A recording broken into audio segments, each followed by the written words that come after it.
24 minutes in the books. Down there in South Florida, big game 5 in a 2-2 series. Look at D. Wade. He had a 10-point second quarter, which included That's a flashback right there.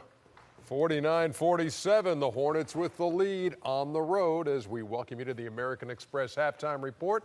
Studio J in Atlanta, Ernie Johnson, Shaq, Kenny, Chuck. So we saw the first two games down there in Miami.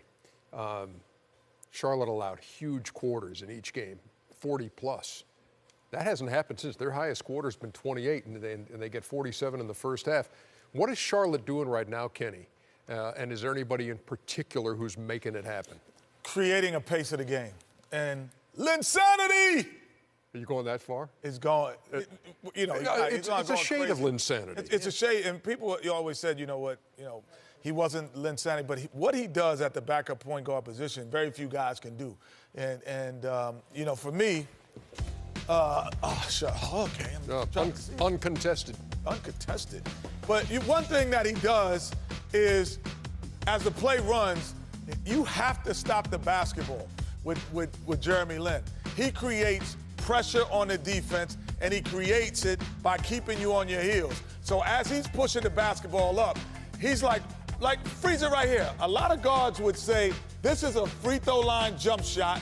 Luol Deng is sliding sideways. I can slide off to my right and get an easy pull-up jumper. But Jeremy Lin says, no, I'm going to get into the paint, into the lane. So what that forces you to do now is you have to respect the drive.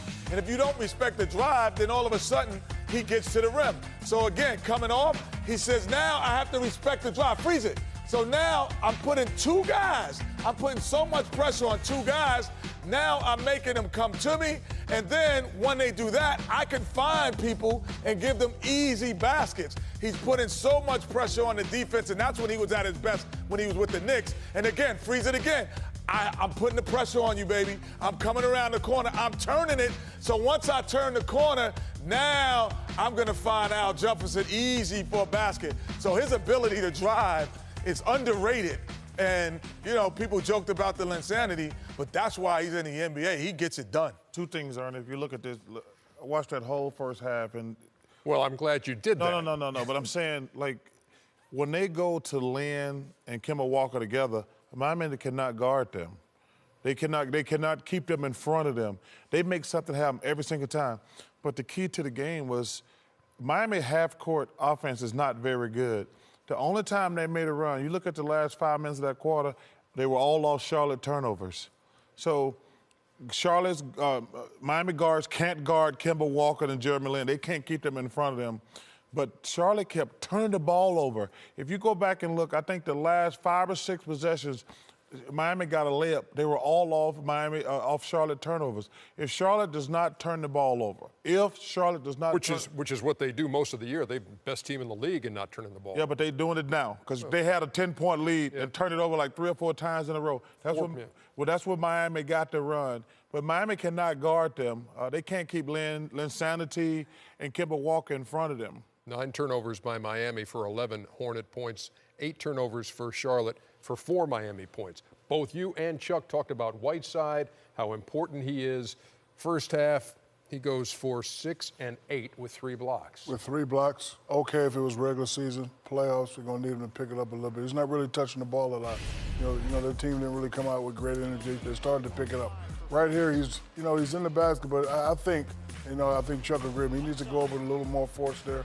You're a big man, you can change the game. Right here, pick, kind of a lazy roll. You need to roll harder and faster. He does score. He's a very talented young man, but I think he should play with more force, and he definitely needs to have a big game. Oh, that's right here. He gets a rebound with 4 people. He gets it up, but when you're big, when you're the biggest guy there, you got to play with a lot of force. You got to go up strong. He's doing okay, but again, he needs to average 19 and 11. But if you go back and look at that, that's when Miami had to lead. The first quarter. Right. He didn't do anything in the second quarter. He scored all 6 of those points you showed, what he had. That was the first quarter. Miami had to lead. And then he disappeared in the second quarter, and that's when Charlotte made their run. 14-0 run in the first quarter for the Hornets, gave them the lead. They maintain the lead by 2. They lead the league in ponytails, and they lead the game by 2. Back with more in the American Express Halftime Report. This is not the 80s, Ernie.